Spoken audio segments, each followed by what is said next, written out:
Thank you for everything. I gave my husband a respectful nod, handed him the divorce papers, and left the house. He always put work first and couldn't handle household chores. Without me, he'd surely struggle. Let him realize just how helpless he is. My name is Susan. I quit my job right after we got married and became a homemaker. My husband Robert was my former boss, known for his exceptional work skills. Ever since I started working under Robert, he was always there to help. He often gave me advice about work, and eventually we started going out for dinners, privately. We began dating secretly at work and announced our relationship when we decided to get married. When I shared the news of our marriage, many female colleagues were envious. Becoming a homemaker was Robert's idea. However, once we started our married life, Robert began to look down on me. "You just laze around at home and still get to eat. You're really lucky. Who do you think provides for this lifestyle? You should be grateful to me." If I tried to go out on a weekday, he'd make a displeased face. "Going out for lunch while I'm working? Who do you think earns the money for that lunch? Think about it." I started to feel reluctant to go out, fearing Robert's reaction, and began to stay home more. Is this my life now? Just waiting for Robert to come home? I can't stand this. I felt like I needed a change. Determined, I decided to work outside again. But Robert wouldn't allow me to work part-time. "You want to work? Is my salary not enough for you?" "That's not it." I tried to explain desperately. "I feel suffocated staying at home all the time." "You think of work as just a breather? Are you taking it lightly?" He bombarded me with accusations, but I knew if I backed down, nothing would change. I pleaded with Robert. After much persuasion, he finally agreed to let me work part-time, on the condition that I wouldn't neglect household chores. Working outside after a long time was nerve-wracking, but it felt refreshing. I worked hard to ensure Robert had no complaints about the housework after my part-time job. It was tough initially, but I gradually found my rhythm. Around that time, Robert's mother passed away. I informed my part-time job about the sad news and asked for some time off, which they kindly granted. I went back and forth between Robert's family home and our house, preparing for the funeral and taking care of my father-in-law. After the funeral, Robert told me, "You only need to visit my family home every other day. Daily cleaning and laundry aren't necessary, right? Just prepare meals that my dad can easily heat up." It seemed he was concerned that his needs would be neglected if I visited his family home daily. If I continued to care for father-in-law, I wouldn't be able to keep my part-time job. When I expressed this to Robert, he responded with annoyance. "It doesn't matter if 1 or 2 employees are absent, right?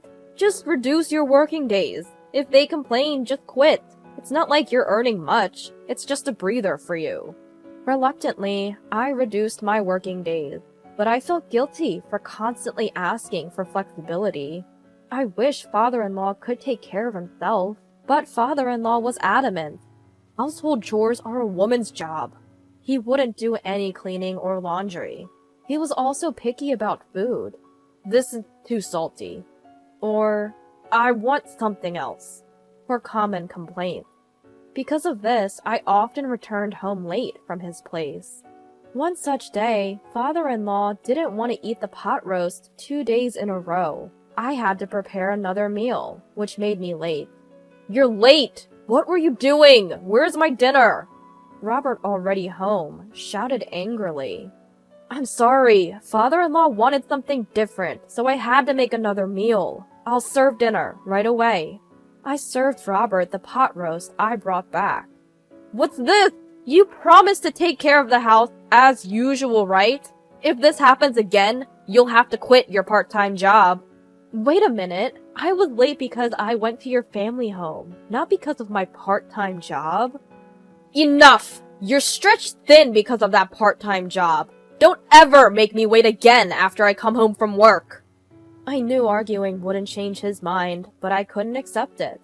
I continued to juggle household chores, caring for father-in-law, and my part-time job, sacrificing sleep. Then one day, I received an unexpected call from my mom. "Susan, your dad's been diagnosed with a severe illness and needs to be hospitalized. I learned that Dad's cancer was advanced and beyond treatment. I wanted to visit him immediately, but Robert was unsympathetic. Visiting him won't change anything. Focus on our home. Reluctantly, I took early leaves from my part-time job to visit Dad. Half a year later, Dad passed away. While helping my devastated mom with funeral preparations, I informed Robert about the funeral date. His response was intimidating. "You'll be back before I return from work, right? I don't want to wait for dinner again." "You're attending the funeral too, right?" "Why would I? It's a weekday and I have work." "My dad just passed away. Can't you take paid leave?" "In theory, yes, but I have important meetings. It's not that simple. It should be a priority to bid farewell to a family member. When your mom passed, I took several days off. I'm still adjusting my work schedule for you." Robert scoffed. "Don't compare your part-time job to mine. I have responsibilities you wouldn't understand. I can't just take time off." After more pleading, he reluctantly agreed. "Fine, I'll take a few hours off for the funeral." Saying so, Robert forcibly ended the conversation. With the funeral preparations, I visited my family home more often, took more days off from work, and reduced my visits to father-in-law to every third day. Consequently, I could only manage household chores every third day. Robert grew more irritable. "You've been slacking off with the chores. You haven't cleaned in 2 days." "Because..." I desperately excused myself to him. "I was helping Mom all day 2 days ago, and visited father-in-law yesterday." "Excuses again? Your mom has been managing the house for years. Why does she need so much help now?" "After Dad's passing, she's too devastated to do anything. I want to be there for her." Robert dismissed her grief. "She's just being weak. Your dad's illness wasn't sudden. She should have been prepared. This is why I say women." "How can you say that? Even if she knew losing a lifelong partner is devastating. Can't you understand her feelings?" "I'm saying she should face reality. Your dad should have planned better. Leaving without preparing his wife is irresponsible." "How can you speak of my family like that? Don't you have any respect for them?" "What's there to respect? Just because they're older? That's naive thinking." Watching my silent anger, Robert sneered and said, "Why should anyone respect your family? Just because they're older? That's naive thinking, isn't it?" "How can you say that? Not just about my mom, but also about my dad, who passed away after a long illness." That was the moment I decided to cut ties with Robert. I can't talk to him anymore. Just being in the same room with him makes my skin crawl. I began to secretly prepare to leave the house, using the funeral preparations as a cover. I discreetly moved my belongings to my parents' home. It was hard to tell my grieving mom about the current situation, but I couldn't bear it any longer. I couldn't stand Robert's attitude, and I wanted to move back home. When I told my mom, she comforted me, saying, "You've done well so far. If Susan wants to come back, I'd be more than happy. It won't be lonely here with you." "Thank you, Mom." It's better to free yourself from Robert and find new happiness than to force a marriage. With those words from my mom, I felt reassured and continued my preparations to leave. I kept my emotions in check, flawlessly handling household chores and taking care of my father-in-law. It's just a little longer of enduring doing things for my husband. As long as I did the housework, Robert didn't complain, and we avoided unnecessary conversations. On the day of the funeral, after briefly paying his respects, Robert returned to work without much of a goodbye. "Robert, you're really going back to work, huh?" My mom looked disappointed.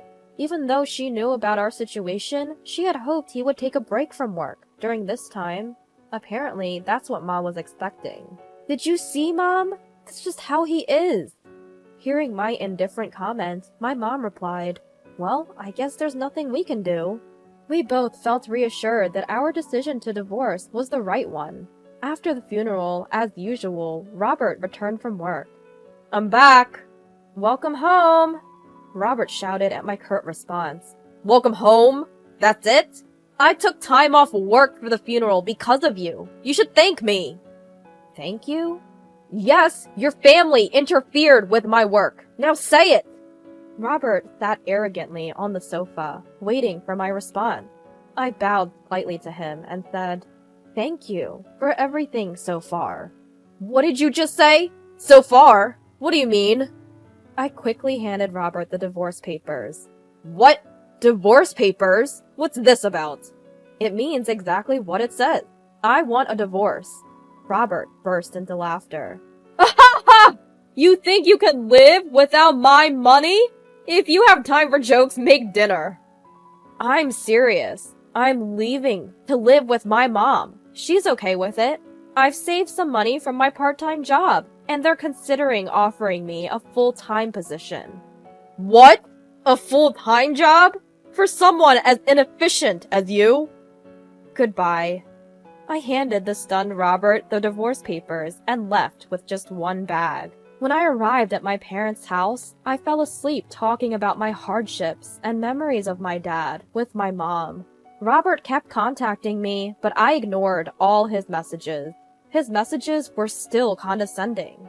How can a wife leave her husband like that? Apologize and come back, and I'll forgive you this time. Ignoring him was the right choice.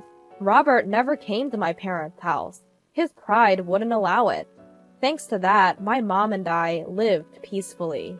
A few days later, I realized I left something at the house and sneaked back while Robert was at work. The house was a mess. Garbage and dust were everywhere, with fast food wrappers scattered in the kitchen and wrinkled clothes all over the floor. It seemed Robert hadn't done any housework. I wonder how his dad is doing. As I wandered near Robert's family home, I saw his dad and a caretaker talking at the entrance. Apparently, there were complaints from neighbors about a foul smell from the trash-filled room. If things don't improve, you need to leave immediately. I understand. I'll go to my son's place. That's what father-in-law told caretaker. His son's place? If his dad goes there, it'll just add another man who can't do housework, and the trash will pile up even more. Afterwards, I heard from neighbors that Robert's father had packed his bags and tried to move in with Robert, but Robert refused to live with him, leading to a big argument. Their dispute about living arrangements became the talk of the neighborhood, and eventually Robert had to compromise. Even though they ended up living together, predictably, Robert's house turned into a trash heap, causing a stench that bothered the neighbors. Robert, now going to work in wrinkled and dirty shirts, was quickly losing respect from those around him. There were even talks of him being demoted, and he came to apologize at my parents' house. Susan, I was wrong. Robert? Just when I thought he finally understood, he said condescendingly, Are you satisfied now? I apologized. Now fix your attitude and come back. Robert hadn't changed at all. What exactly did you reflect on? What? Why are you acting so high and mighty? You didn't just give a shallow apology, did you? Faced with my calm tone, Robert was speechless. Please go home. I have no intention of returning to that house. But without you, the house is a mess, and there's my dad to take care of. You just want me back to take care of you and your dad, right? Well, you might think you're competent at work, but if you can't manage your own life, you're worse than a child. What? How dare you talk to your husband like that?